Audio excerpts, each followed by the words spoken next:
Hello hello दोस्तों, कैसे हैं आप सब। मुझे पता है आपके एग्ज़ाम्स हो चुके हैं ख़त्म और आप हैं एकदम रिलैक्स के मूड में।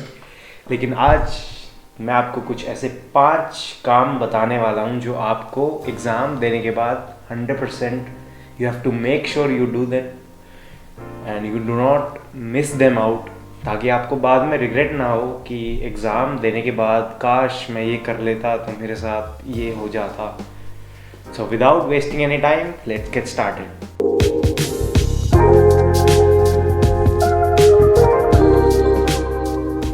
फर्स्ट ऑफ ऑल आपको घबराना नहीं है कि ये क्या बता रहा हूँ मैं, एग्ज़ाम ख़त्म हो गए अभी भी पढ़ना होगा क्या। नहीं, ये कोई हैवी टास्क नहीं है। ये सिर्फ 5 बेसिक सी बातें जो आपको ध्यान में रखनी है post giving your exams. Exam, any professional exam, आपके स्कूल के एग्ज़ाम या कोई भी एग्ज़ाम देकर आप हटे हैं, आपके पास खाली टाइम है 1 से 2 महीने का, तो आप उस टाइम में क्या कर सकते हैं ऐसा जो आपको इन्हेंस कर दे आपकी परफॉर्मेंस, आपका एटीट्यूड, आपकी पर्सनैलिटी एकदम इन्हेंस कर दे, ताकि आप दोबारा जब नेक्स्ट राउंड के लिए जाएं तो आप एकदम ही कॉन्फिडेंट होकर जाएं, कोई दिक्कत आपको ना आए आगे। तो फर्स्ट ऑफ ऑल आपको करना है, यह है सबसे interesting task, is to you have to take a break. जो आपने इतना स्ट्रेस लिया है अब 3-6 महीनों में, आपको अपने आप को ठीक करना है, वापस अपने इनर बीइंग को जगाना है, अपने आप को इन्हेंस करना है बिल्कुल। So you need to have a good amount of break. आपको अच्छा सा ब्रेक लेना ताकि आप डीमोटिवेट होकर ना आए वापस। आपको एकदम मज़ा आना चाहिए अब पढ़ने में, आगे बढ़ने में। आपको एकदम फाड़ के रखनी है आगे वाले एग्ज़ाम्स की। तो आपको ब्रेक लेना है, आप घूमने जा सकते हैं, आप जो चाहते हैं वो कर सकते हैं। आपको बस ब्रेक लेना है, ऐश करनी है अब, कुछ नहीं, कुछ भी किसी की नहीं सुननी, भाई ये कोर्स कर ले वो कोर्स कर ले, नहीं। आपको एग्ज़ाम देने के बाद मस्त एकदम ऐश करनी है।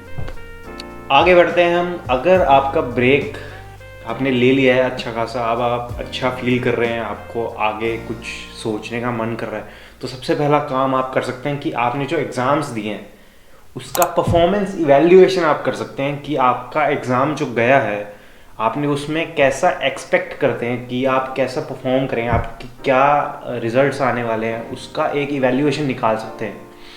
और होपफुली आप अगर पास होते हैं तो तीसरा टास्क यही है कि आपको सेलिब्रेट करना है उस परफॉर्मेंस को, चाहे वो कैसा भी है। अगर आपका स्टैंडर्ड जो आपने बनाया था उससे डेविएट हो रहा है, रिजल्ट कम आ रहा है या ज़्यादा आ रहा है तो अच्छी बात हो, ज़्यादा आ रहा है तो आपको बहुत ज़बरदस्त सेलिब्रेशन करनी है, पार्टी करनी है अपने दोस्तों के साथ। और अगर कम आ रहा है तो कोई बात नहीं, उस चीज़ को भी सेलिब्रेट करना है कि आपने अपना 100% दिया इन एग्ज़ाम्स को।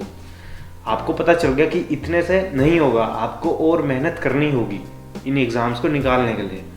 तो तीसरा टास्क हमारा यही था। अब बढ़ते हैं आगे। आगे हम क्या कह सकते हैं कि आपने इवैल्यूएशन कर लिया, आपने सेलिब्रेशन कर लिया, आपने ब्रेक्स ले लिए, अब आपके पास फिर भी टाइम बच गया तो आप अपने नेक्स्ट लेवल की एग्ज़ाम की तैयारी कर सकते हैं। जैसे कि सीए की अगर हम बात करें तो अगर आपने इवैल्यूएट कर लिया कि आपका हाँ इजीली क्लियर है सीए फाउंडेशन, तो आप सीए इंटरमीडिएट की क्लासेस अभी से ले सकते हैं, क्योंकि उसमें आपको ही फ़ायदा मिलेगा। क्योंकि जो स्टैंडर्ड टाइम गिवन है आईसीएआई के द्वारा वो है 9 मंथ्स, तो आप उसका 1 महीना भी अगर एक्स्ट्रा बचा लेंगे तो आपका ही बहुत ज़्यादा बेनिफिट होगा। इंटर में भी आपको बहुत ज़्यादा हेल्प मिलेगी। आगे बढ़ते हैं। हमें अब 5th जो है वो थोड़ा आपको ज़रूरी है करना। You have to make it a routine. ऐसा नहीं है कि आपको सिर्फ एग्ज़ाम्स के बाद ही करना है, आपको ये अब इस चीज़ को रूटीन में लाना है। और ये चीज़ क्या है, ये है taking care of your self every time. अगर आपके एग्ज़ाम्स चल रहे हैं, आपके एग्ज़ाम नहीं भी चल रहे हैं, आपको अपनी बॉडी की केयर करनी पड़ेगी, कुछ भी हो जाए। मेंटल स्टेबिलिटी आपके दिमाग की बहुत ज़रूरी है to achieve your goals, to kill that deviation जो आपकी स्टैंडर्ड से कम आई है परफॉर्मेंस, उसको किल करने के लिए आपकी मेंटल स्टेबिलिटी बहुत ज़्यादा ज़रूरी है। इसके लिए आपको मेडिटेशन करना होगा, कुछ भी हो जाए। आपको अब हर रोज़ 5 से 10 मिनट आपको मेडिटेट करना ही करना है। मेडिटेशन कहाँ से कर सकते हैं? मेडिटेशन आप या तो YouTube से ही स्टार्ट कर सकते हैं, बेसिक अगर आपको करनी है।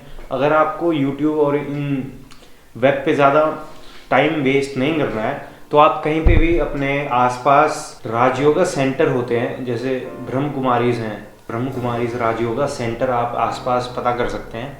यहाँ पर डेली 1 घंटे की क्लास होती है और उसके बाद 15 से 20 मिनट का मेडिटेशन होता है। आप क्लास में ना जाकर आप मेडिटेशन वाली क्लास में जा सकते हैं। वहाँ पर आपको एकदम मेंटल स्टेबिलिटी लाना सिखाएंगे हर सिचुएशन में।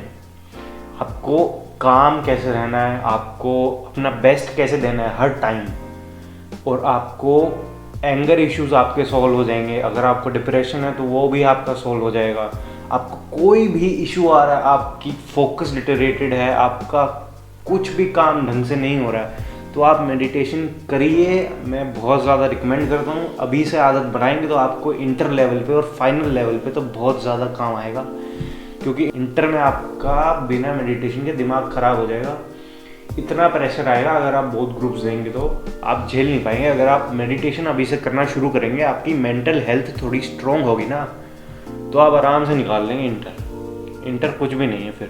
Inter is all about your mental health. Inter का सिलेबस बहुत ज़्यादा है, लेकिन ऐसा नहीं है कि हो नहीं सकता। आपको करना है तो करने के लिए आपको फिजिकल हेल्थ और मेंटल हेल्थ दोनों का ध्यान रखना बहुत ज़रूरी है। मैंने इतना ध्यान नहीं दिया था। लास्ट के 6 महीनों में मेरी आँख खुली थी, और मैंने जब से वो चीज़ें करनी शुरू करी तो मेरी परफॉर्मेंस भी बहुत ज़्यादा एनहांस हो गई थी पहले से।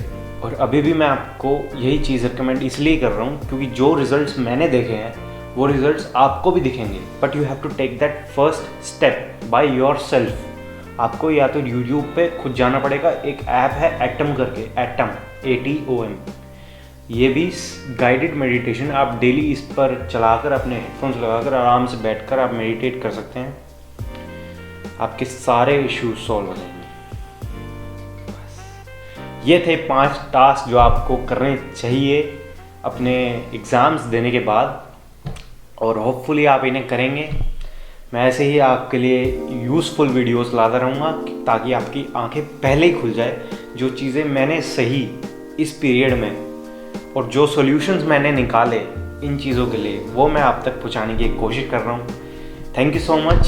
फिर मिलते हैं एक नई वीडियो के साथ बहुत जल्द।